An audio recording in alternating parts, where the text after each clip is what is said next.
Welcome to the Boone County History and Culture Center's Meet the Author program. Our goal is to provide conversations with Missouri authors or authors who know a lot about Missouri. I'm David Weber. For almost the past year, because of the pandemic, we have been offering Zoom interviews once a month, but we hope to go back inside soon. But one advantage of Zoom is that we can talk to people we might not otherwise speak with. One person that I've wanted to meet for a long time is Mary Beth Brown, who many viewers probably know for her talks around town on race, history, particularly of the University of Missouri. She has recently relocated. We can talk about that at the end, but I'm pleased to welcome you, Mary Beth. Thank you. I'm excited to be here. So first, how did you become interested in this topic? Well, I when I first moved to Missouri, because I'm not a native Missourian, I moved to Missouri in 2005, and I worked for 7 years at the University of Missouri's Western Historical Manuscript Collection as an archivist. And during that time, I started doing local history presentations at the public library and around town in different places. And so I was always interested in local history. And then once I decided to start working on my PhD in history, one of the things I was attracted to, my specialty is African American history in the 20th century.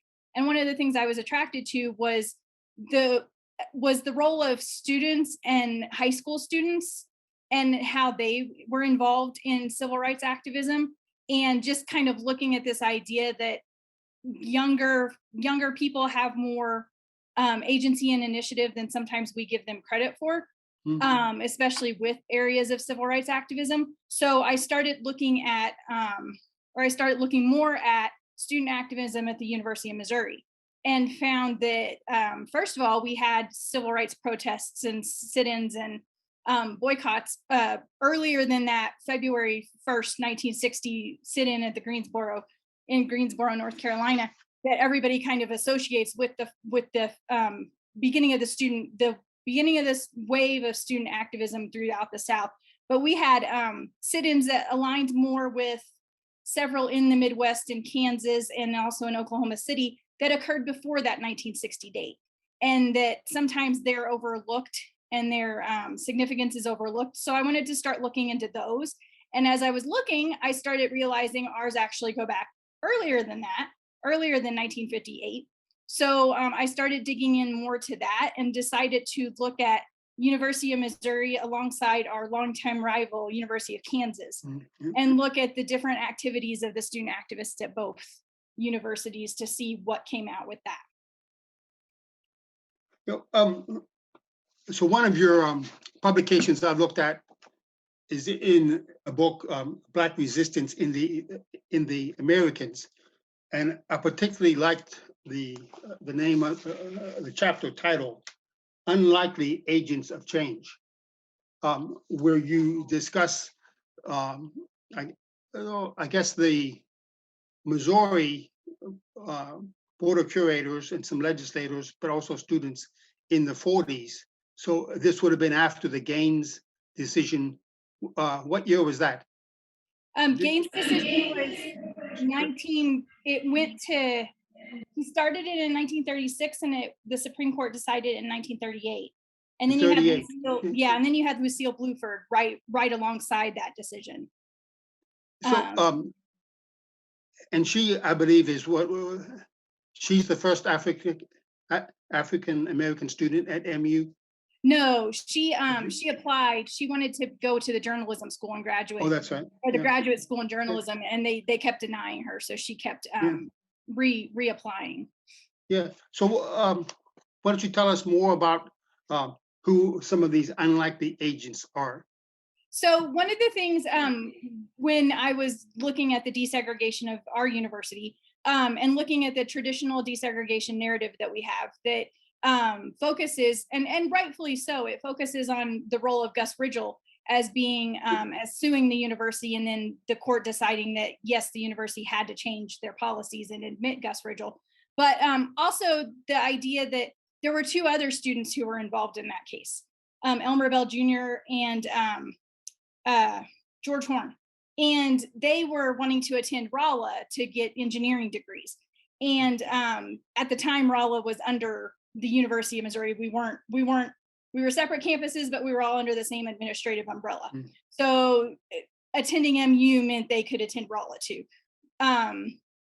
So those two often get left out of our narrative. And one of the reasons I think that might be is because they only attended Rolla, and then they both transferred to the Columbia campus after a year or so because of treatment down at Rolla. And also because neither of those two students wound up graduating. So I think that might be why they get lost from the narrative, but I wanted to make sure they were included in the narrative. And then also, as I was going through archival records, finding that students, and then the larger Missouri press, especially the Black press, and then also the Board of Curators, all had more of a role in the desegregation process than we normally attribute to them. And also that the Board of Curators, especially Alan McReynolds, the president of the Board of Curators, actually had more of a instrumental role in the desegregation and orchestrated the lawsuit against the university, because they had gotten to the point where they had tried to get the political laws changed and the Constitution changed for the state, and that didn't work. So they knew that they had to do something to be able to desegregate. So rather than, we tend to point to the university administrators as being opposed to desegregation, and they were with Bluford and Gus Ridgel. There was a lot of opposition. But in this case, in 1950, it had gotten to the point, because of other cases going around in surrounding states and pressure from outside sources, outside forces, that the Board of Curators knew that they were going to be next in the major lawsuits if they didn't desegregate. So I think that's one of the reasons that they really pushed to get it done under their terms. So, and then how would you characterize the student activists in, I guess, the Student Government Association, I believe it was called back then? Do you have any information on what kind of students they were, or how did they get involved in the first place? Yeah, and that's one of the with research like this, you always wind off going down rabbit holes or finding different avenues that you never expected. And I never expected, when I started out doing this research for my PhD dissertation, that I would become almost a scholar of World War II veterans. And it hadn't crossed my mind. I also never thought I would do athletics either. And somehow I got involved in a lot of football history and basketball history too. So when one of the major groups who were activists at the University of Kansas were white student veterans who came back from World War II, attended the university, were very involved in wanting to see the change and wanting to see their fellow Black students treated the same as they were and having the same opportunities and feeling welcomed on campus, and that they had campus spaces like the white students did. So they really, a lot of student veterans there became involved in social justice movements. And so that started me thinking, and there's literature on whether there's a lot of debates on whether or not student veterans who were at college campuses right after the war were interested in that kind of thing, or if they were just there to get their education and get out into the real world and get jobs. And I found that at a lot of schools, student veterans were very involved in more than just their academics. And so that made me start looking at the student veterans at Mizzou and seeing what they did. And I found that a lot of the members of the SGA, a lot of the members of the editorial board for the Missouri Student, and also for a lot of the other publications on campus, like the Show Me Humor magazine and Tower Time, a literary publication, and a lot of the leaders on campus were student veterans. So they were the ones who were speaking out and pushing the administrators and just kind of taking on this role of saying things have to change and we want to see the change now. And so they were really active in pushing administrators, and sometimes not knowing that administrators had to wait for the Missouri Constitution to be changed to change the racial admission policies at Mizzou. No, that's interesting because I started college in the late 60s, an era of student activism, but the major issue then was against the war. Right. So I do have to readjust my thinking to think of student activists as being veterans. Right, and it's not.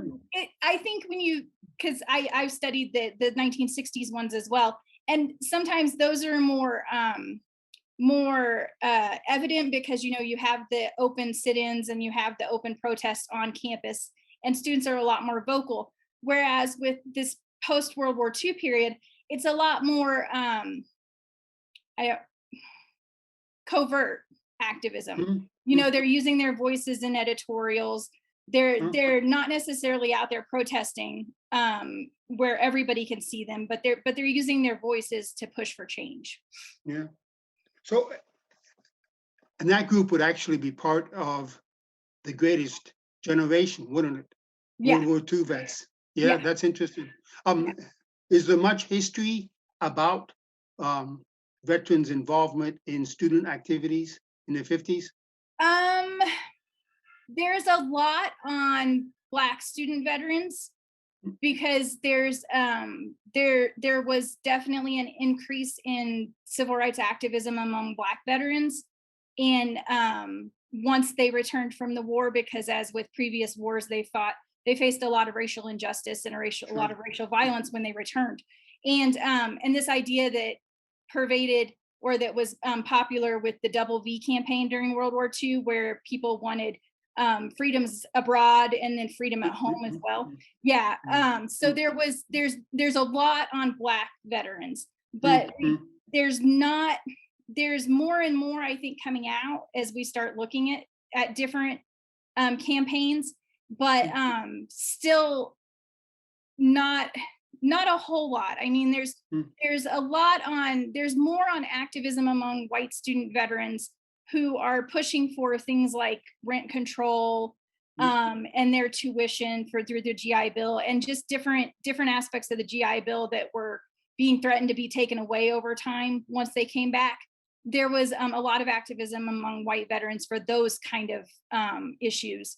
And there was on larger national levels among the organization, the AVC, it was the American Veterans Committee. And that was specifically, it's kind of like the American Legion, but a lot smaller. And it was specifically World War II vets only. And it tended to be the younger men who came back. Eisenhower, was it Eisenhower?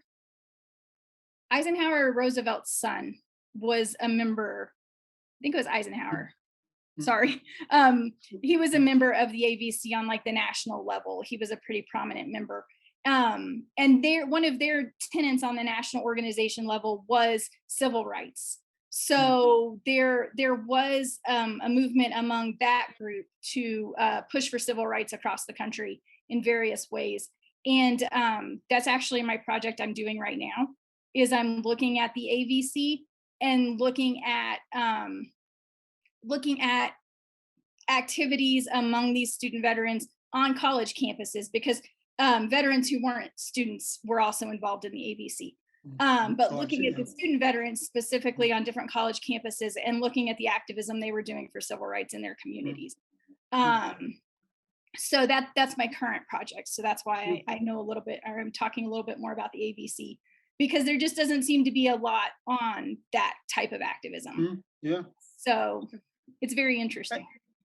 And then one other thing which you mentioned in that chapter that I wasn't really aware of was how sports, I guess in the early 40s, MU teams did not compete against universities that did allow African American students. Yeah, that actually existed all the way into the 1950s. Because what it was we were in the Big Six then. So it was Kansas State, Oklahoma, Missouri, Nebraska, and Iowa State. Those were the big six. And so within the conference, you had, and it was a mixture of integrated schools and non-integrated schools. Yeah. And so in the 1940s, right after the war, a group of Kansas students wanted to have one of their track stars compete in the Kansas relays. And because of this unwritten rule, that the gentleman's agreement that they had in the Big Six, he wasn't going to be permitted. His name was Wesley Elliott. He wasn't going to be permitted to run because he was African American. And so even though it was at Kansas, an integrated school, he wouldn't be able to run in his own school because it was a Big Six meet. So, or it involved the Big Six schools. So during that, students started to kind of join together at Kansas first, and said to the administrators at Kansas, we want this changed. He should be able to run.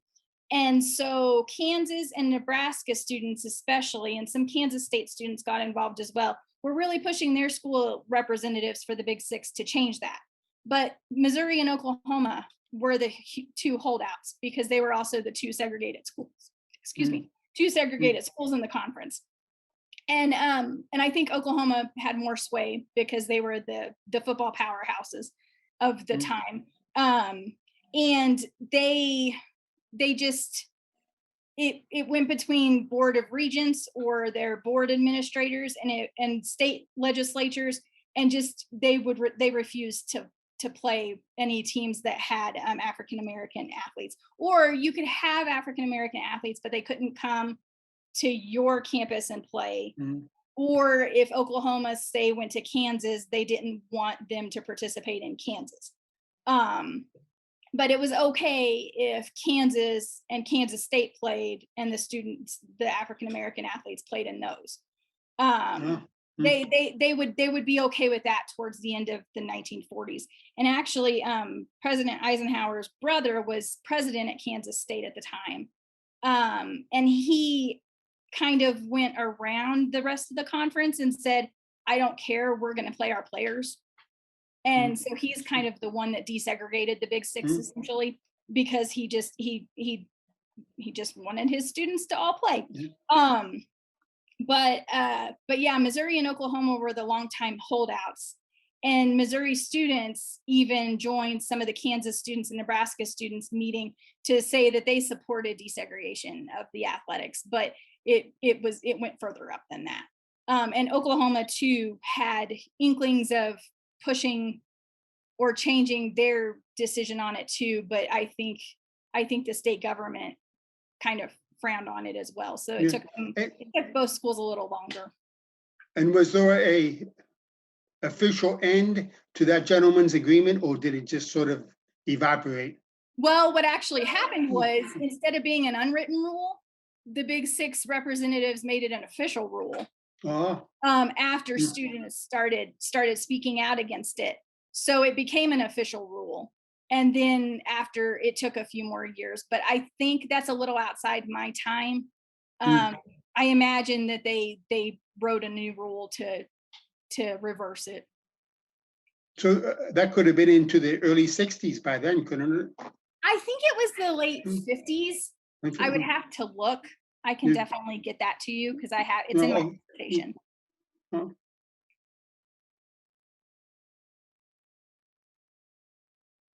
But yeah, it's definitely later. And you don't see the first Black athletes at Mizzou until the early 1960s, I think. Is it? I'm trying to think when the first students, Albram Jr., who was a basketball player, and then Johnny Rowland. Yeah, football. Yeah. Yeah. I can't remember exactly what year they started playing, but I know it was. Go ahead. Yeah, I'm trying to think. Well, the first one that I knew about was Phil Bradley, the quarterback, but that was probably that was late, I think. Yeah, I'm trying to look it up real quick since you can edit things. Because I have it. I just can't remember. I can't remember what year.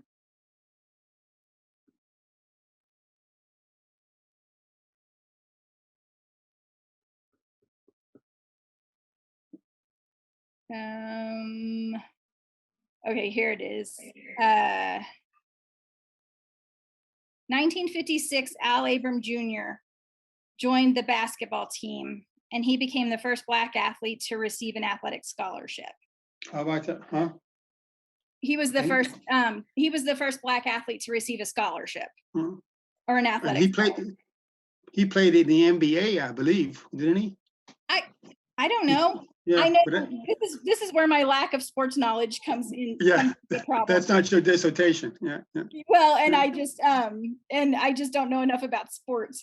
I know that in 1958-59, he had the season point total was the fourth highest production by a Missouri player during 1 year. And then in 1958, there's an article on the integration of Black students at the University of Missouri, and it talks about how there were two Black students on the varsity football team. So I know that might be so 1956 was the first Black athlete. Yeah. So yeah. But and then in your dissertation, do you compare Mizzou with Oklahoma and KU? I do more with Kansas because one of the things I look at is we have this idea, and it's a larger idea, but we have this idea of Missouri we had been a slave state during the Civil War, and we didn't have integration at University of Missouri until 1950. So you kind of have this idea that that it took a little longer and it was harder to get civil rights especially in Columbia during that period. And then you have this idea of Kansas. It was a free state. They've always been very proud of being a free state. Lawrence has so many businesses that have free state in their names. So you would kind of think, and they'd been integrated almost since the beginning of the University of Kansas establishment. So you would kind of think that maybe students didn't have as much to fight for there. But it's actually, I really found it to be an interesting juxtaposition because it's actually totally opposite, at least during the period I studied. That's an important thing to say. So from 46 to 54, you have KU students who, as time went on, especially in the 1920s and the 1930s, administrators started putting a lot of restrictions on their Black students. They were not allowed to swim in the university pool or in the gym, separate living spaces. They couldn't attend plays and things and sit among white students. And they weren't allowed to go at all if there weren't spots, even though they were students who needed to go to performances and things like that. And segregated eating spaces on campus, et cetera. And so you really see a lot of activism, and sports were segregated too, even though they said they weren't for a long time. And so you start to see a lot of activism and organization of civil rights organizations like CORE right in that post-World War II period. And they really are trying to focus on desegregating public accommodations near campus so that students had a place to go and hang out with everybody else. And so they focused on restaurants and really met a lot of pushback from business owners in Lawrence. And the Lawrence business owners went to the Kansas administrators and said, you've got to stop this. They're interfering with our businesses and our livelihood. So the administrators at Kansas kind of put the stop on the organizations by refusing to recognize them as student organizations, so they couldn't get money or funding. They wouldn't let them meet on campus, and they just would try to discourage any activism from the students. So you have that going on through that 1954 period. But at Mizzou, we have students coming together and pushing for change in racial admission policies, and they were very instrumental in helping with that. After the admission of Black students, we see white students joining with Black students to push some of the local eating establishments to desegregate and to allow, not all of them. There were some, I mean, as we see in 1958 with the sit-ins at Ernie's and the sandwich shop downtown, we see a lot of pushback from some business establishments, but a lot of the ones right around campus desegregated so that all students were able to go. And we see a lot more quote unquote success with student activism at Missouri than we do at Kansas, which is totally opposite of what you would think. Yeah. So that's why I focused mostly on Kansas and Missouri. I do have some Oklahoma things with the desegregation suits because they're the reason Missouri felt pushed into doing something. So have any social scientists studied that with surveys or attempted to explain what is the difference between the student leaders at Missouri versus Kansas?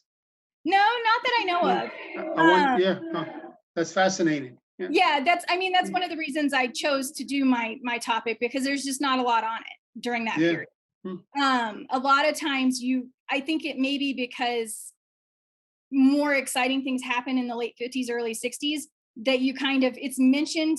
A lot of our stuff's not mentioned in the histories, but a lot of the Kansas organization, there's a lot of stuff done on core with KU in that period, but they don't look at it in relation to Missouri or the larger context of what student activists are doing during that period, because there's a lot of pushback or challenges against the significance of student activism during that period, because some scholars argue that it's not interconnected within the larger organizations networks, so that they weren't, even though they made change on local levels, it didn't have much national significance, or that they didn't know about what each other was doing. And I've kind of found that that's incorrect, because they would meet together. A lot of them were part of the same larger organizations, like cooperative housing organizations that they would have on regional and national levels. And they would meet and talk about what they were doing on their campuses and kind of spread the ideas of activism. Have you seen anything about specific organizations? I mean, I assume that fraternities and sororities were opponents or behind the times on this, but that's just a prejudice on my part, I guess. But how about students from Future Farmers of America, those sort of organizations? I don't see as much. I mean, I do look at what organizations students who were involved in. I do like little mini biographies of all my student activists to look at what kind of organizations they're involved in. And the Black fraternities and sororities are definitely involved. But I think the biggest organization, and one that I'm hoping to do more research on, is the role of the YMCA and the YWCA. Oh, really? Yeah, because a lot of students who are involved in activism, and a lot of the adult leaders who help in some way or another, are part of the YMCA or the YWCA. So it's very instrumental, and they always had, well, for the most part, they had a long history of being interested in race relations. And then also I kind of look at some of the church organizations, like the student branches of the larger churches, many of which are still in existence today. And then I'm trying to think what other ones are the big ones. The AVC is one that always pops up, the veterans one.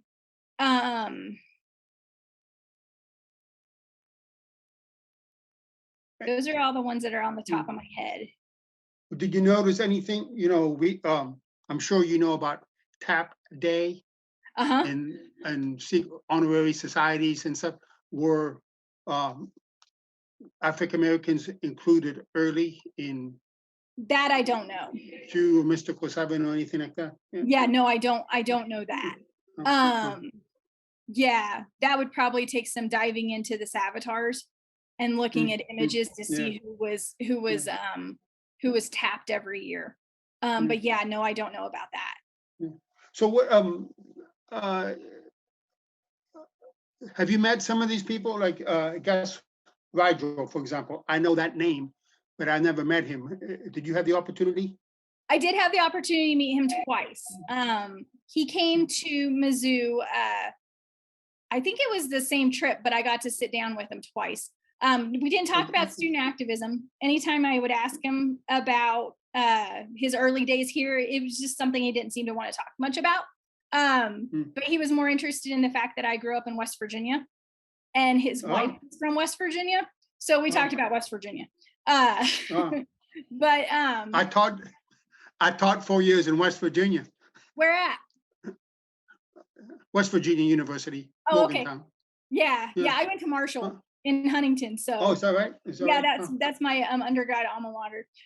So we talked more about the curvy roads, and he was excited to talk to somebody who knew about the curvy roads. So I haven't gotten the chance to I didn't get the chance before he passed away to talk to him about that, but he did a lot of interviews over the years. So we have that information. So that's very helpful. Many of the others, it's still my hope to talk to George Horn. I know that some of the university archivist and one of the history professors down at Rolla for their 150th anniversary, they did an interview with George Horn, who was one of the first two who attended Rolla. But I haven't had a chance to see more than just clips of that. But I do know he's still in St. Louis. And then I believe Elmer Bell Jr. just passed away last year. So with COVID, I was not able to get the chance to try to do some interviews like I had hoped. I have a friend who has spoken with some of the leaders of the core group in the early 1950s at Mizzou, but they're also they're having memory trouble and weren't able to provide too much information. But they had done one of them was a sociologist, I believe, and he was sociology. He had done a study of the group, so we have that. But yeah, a lot of my information, because of the time period, a lot of the people have passed away. Sure. And so I have to either be lucky enough to find papers they've left or to piece things together from newspapers and student newspapers and things like that. So when did you come to Mizzou? I came in 2005. 2005. Okay. So you in the past 15 years or so, have you found that people are interested in your topic on campus, like in 2015 specifically? Right. 2015, because I didn't start doing the student activism research until I'm trying to remember my dates, 2012, 2013. It had always been kind of a part of it, the larger study of African Americans at the University of Missouri that I had kind of been starting to do. But it's kind of interesting because the information I found about the Board of Curators and the desegregation, I found this summer right before 2015. So I was sitting on it because, it was part of my dissertation. I didn't want to talk to anybody about it yet because that's my research.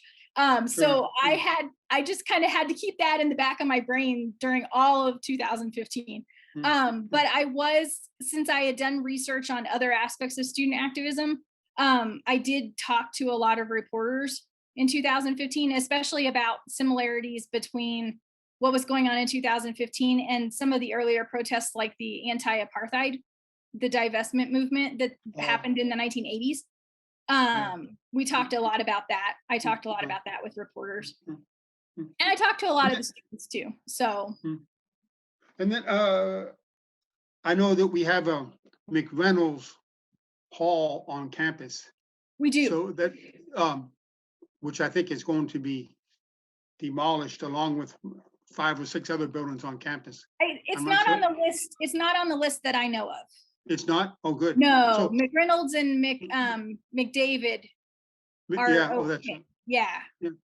Are there other names from your research from the 1950s that are so there's Gus Rigel Scholarship, McReynolds Hall. Are there other names? I guess Middlebush, right? Yeah, Middlebush. And then I helped the residential the Student Residential Life Board. I can't remember their exact titles, but I helped them I gave them suggestions for possible names for buildings. And one of the things that kind of flew under the radar in 2015 was the naming of the Brooks Residence Hall. And it's named after George Brooks, who was a financial aid administrator at Mizzou for he was there. When was he there? Late 1960s. He had also been a coach at Douglas High School. And he also was a student activist during the early 1950s, during my period that I studied. And he also was one of the leaders of CORE in the late 1950s. And he was a part-time student during both of those time periods. So I count him as one of my student activists. And so I helped them compile, Doug Hunt and I helped them compile information on George Brooks so that the residence hall would be named after him. And it's because he, as a student, he was powerful and very active. And then also as an administrator, he helped a lot of students. So he kind of was a double help to students. So he was a good person to represent or to have a new residence hall named after. And then there is a Gus Ridgel atrium in Bluford Hall that was named after Lucille Bluford just a year. Okay. Yeah, there's an atrium in there named after him. I'm trying to think of other ones. I think that's it. Naka is significant, but he's significant later. But yeah, I think that's it, because some of the administrators or the professors who were involved, they don't have buildings named after them. And then of course, Strickland, right? Arnold Strickland, but he didn't come to 1969, I believe. Right. Yeah, he was in the later 60s. Of course, my student activists laid the groundwork for what later student activists did. But yeah, LBC was really instrumental in him coming. Yeah. Very, very good. So I mentioned at the beginning that you've relocated to Wyoming, right? Yes. So tell us about that job, or what are you going to do there? Well, I finished my PhD at Mizzou in last July, during the pandemic. So I finished my PhD dissertation then and defended it and everything. So last year I was on a postdoc with the university, or with the Department of History. Oh, that's right. Yeah. So yeah, I was able to stay at Mizzou for one more year. And then I accepted a job as using some of my archival background and my history background, both. I am going to be the Toppin Rare Book Library curator at the American Heritage Center at the University of Wyoming in Laramie. What is that, Toppin? Toppin, Toppan. It's named after the woman who started the Rare Book Library. Most of the items at the AHC, the American Heritage Center, because they also have a large manuscript collection too. Actually several different manuscript collections. They really focus on the history of the American West, but also just American history in general. So the rare books, I don't know too much about actually all of the things in the collection, but some of the fun things I do know about already are, we have a lot of not segregation. We have a lot of newsletters about women's suffrage from the 1800s, because that was the first state, wasn't it the first state? Yeah. They were a territory. Yeah. They were the first territory and then state to give full suffrage to women, and followed quickly by Utah. And so we have a lot of newsletters from that are digitized and online. I also know that the AHC has a lot of what I find interesting, being a pop culture fan. They have the Ozzie and Harriet papers from the Adventures of Ozzie and Harriet show. And they also just received in the last year or so the Buddy Ebsen collection, who played Judge Clampett. He had a huge collection of material, and they received it. They also have Stan Lee's papers the creator of Spider-Man. Oh, I don't know who that is. Stan Lee, he's a Marvel comic big person. So these are all native Wyomingians? No, it's just areas that they collect and that they have a lot of materials in, and they focus on. So they have the reputation with the popular culture collections. So that's one of the reasons that they have those. So yeah, it'll be a lot of fun. I'm sure Missouri will pop up a lot with westward expansion. Oh, I would imagine, yeah. Huh. Well, I want to thank you for doing this interview. I've been hoping to meet you for some time, but I did see you speak a couple of times, but it's not quite the same thing, you know. Right. But, well, thank you, Mary Beth. Thank you very much, and look for a book, because I'm working on turning the dissertation into a book.